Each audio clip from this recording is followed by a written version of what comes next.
Un décollage d'avion, c'est la même chose quand l'avion vient atterrir. C'est les mêmes conditions. Quand l'avion veut décoller, il n'a pas encore la pleine charge. Il fait doucement. C'est la période où on peut avoir un crash. De la même manière, au retour, l'avion se met dans la même condition. Vitesse limite. On arrive trop près du sol. Donc, on doit faire aussi attention. La batterie aussi, c'est pareil. Les mêmes précautions qu'on prend en l'air quand on est en train de le décharger. Parce que quand tu voles avec un avion, tu es en train de consommer ta batterie, tu es en train de décharger la batterie. Donc, quand tu reviens au sol, tu vas être en train de recharger. Donc, il faut aussi recharger dans les mêmes conditions. On recharge cellule par cellule. On fait attention. Normalement, il faut charger à 1 C. Ici, 1 C, c'est égal à 1,5 ampères. Il y a des personnes, pour aller plus vite, ils vont charger à 2 C. À 2 C, ça te fait 3 ampères. À 4 C, ça te fait 6 ampères. Ça veut dire qu'ils veulent aller vite. Donc, ils vont bourriner la batterie. Au lieu de le charger à 1,5 pour charger pendant 1 heure, ils vont vouloir réduire le temps de charge en augmentant l'injection.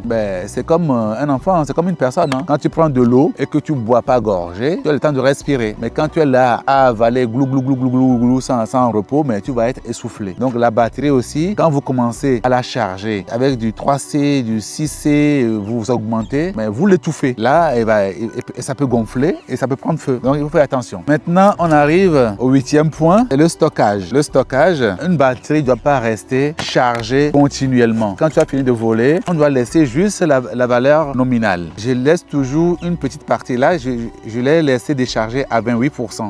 La première cellule est à 3,7. Deuxième cellule, 3,7. Troisième, 3,7, et au quatrième, j'ai 15,11 au total. Comme on a dit ici, on a dit que pour une batterie 4S, au minimum, il faut laisser 13,2. Moi, j'ai laissé 15, j'ai de la marge. J'ai laissé 15 dedans au lieu de 13. C'est pour ça que mes batteries sont en bonne santé. Je laisse toujours 20% dedans en stockage. Donc, c'est comme ça qu'on doit faire. Donc, dans le stockage, vous laissez toujours entre 3,8 et 3,5 par cellule. Et donc, le 9e point, ce sont des batteries très dangereuses. Le LiPo, le lithium polymère, c'est quelque chose de très dangereux. Mais il y a des gens qui ont perdu de leur maison à cause de ça. Des batteries ont pris feu dans la maison. Donc, si vous voyez que votre LiPo a gonflé, attention, ça veut dire qu'il a vieilli. Ça veut dire qu'il a été surchargé. Ça veut dire que peut-être il a subi une température excessive. Donc, une batterie gonflée doit être retirée du service. Vous devez retirer ça du service. Moi, un jour, j'ai une batterie qui a pris feu dans mon sac à dos, dans ma chambre. C'est une batterie que j'ai bricolée moi-même, que j'ai fabriquée. Heureusement que c'est